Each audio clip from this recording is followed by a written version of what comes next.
6 perkara yang perlu dibuat warga 30-an.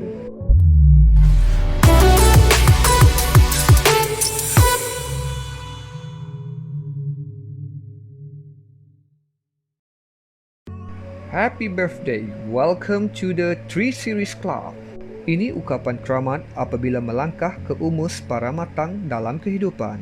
Umur 30-an kebanyakan sudah berkahwin, berkeluarga dan dalam fasa struggle membesarkan anak-anak, menjaga orang tua dan paling banyak membina hutang seperti hutang kereta, hutang peribadi, hutang kad kredit, hutang rumah dan pelbagai komitmen yang lain. Pada usia 30-an juga, kebanyakan berada dalam fasa generasi sandwich kerana golongan ini tersepit dalam perihal kewangan dan kesihatan bagi anak-anak dan orang tua mereka.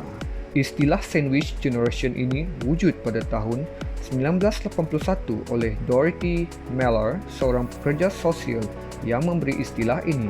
Hasil kajian dari StatCan menyatakan golongan sandwich ini terpaksa mengurangkan standard hidup sendiri bagi memenuhi keperluan kedua belah pihak. Ada juga yang mengalami masalah depresi lewat jodoh, masalah kesihatan kerana terlampau letih melakukan 2 hingga 3 kerja, sukar fokus dan seolah mereka tiada ruang untuk melakukan aktiviti sendiri kerana beban tanggungjawab. Hidup ini umpama roda.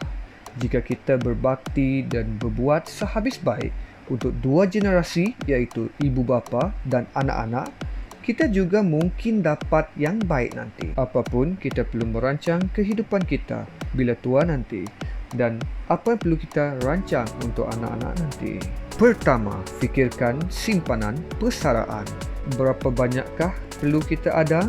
Pihak KWSP menetapkan sasaran minimum RM228,000 bagi yang berumur 55 tahun nanti. Penanda aras ini diambil bersamaan dengan minimum pencen yang diterima bulanan berjumlah RM950 bermula umur 55 tahun hingga 75 tahun. Adakah anda tiada simpanan langsung? Mulakan simpanan dan labur 50% dari gaji, komisen, bonus gaji anda ke ASP, tabung haji unik amanah atau SSPN. Kedua, laraskan takaful. Ketika usia ini, perlu fikir untuk wajib memiliki takaful. Paling utama adalah takaful perlindungan pendapatan. Bagi ketua keluarga dan mereka yang berhutang, digalakkan untuk mengambilnya sekiranya berlaku musibah seperti kematian. Pampasan yang diterima waris dapat mengurangkan beban hutang yang dibuat ketika hayat. Bagi takaful perubatan, ia juga perlu difikirkan. Sekiranya syarikat ada menanggung kos perubatan keluarga, ia salah satu yang bagus. Namun, perlu diingat apabila umur meningkat, bayaran takaful turut meningkat. Usahakan satu keluarga untuk memiliki takaful perubatan. Ketiga, selesaikan hutang. Usahakan selesaikan hutang kecil seperti kad kredit, pinjaman peribadi, hutang belajar, hutang perabot, hutang telefon dahulu. Cuba perbanyakkan urusan menggunakan wang tunai atau direct debit. Jika pembelian besar sahaja menggunakan kad kredit untuk mendapatkan tawaran rebat dan pulangan wang serta hadiah yang lain. Keempat, pantau skor kredit. Ketika usia ini, pembelian aset seperti rumah, tanah dan pelbagai lagi aktif dilakukan.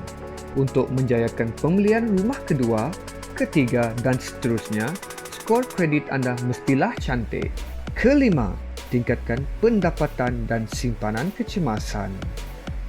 Seiring peningkatan usia, kemahiran yang sudah digilat sejak 20-an sudah semakin mahir di usia 30-an.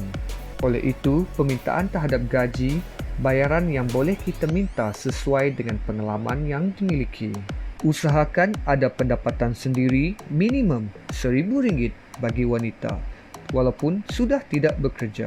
Ini kerana ia sebagai persediaan kepada diri sendiri sekiranya suami sebagai ketua keluarga pergi dulu atau kecemasan. Simpanan kecemasan 3 hingga 6 bulan gaji. Jika bergaji RM7,000 sebulan, maka perlu ada RM21,000 hingga RM35,000 wang tunai.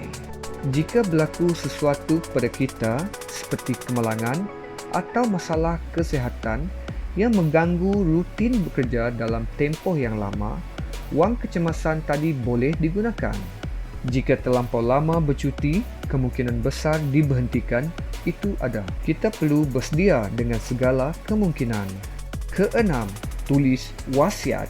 Bukan tunggu waktu 50-an nanti baru nak buat. Tahukah anda sejumlah 66 bilion harta pusaka tidak dituntut, malah ada harta pusaka seperti rumah dan tanah tidak diurus. Sebenarnya, bila kita fikirkan lebih dalam lagi, kasihan kepada para arwah kerana harta yang mereka tinggalkan tidak dapat diurus dengan baik. Begitulah 6 perkara perlu dibuat warga 30-an.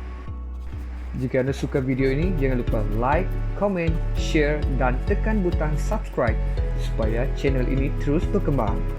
See you in the next video. Bye.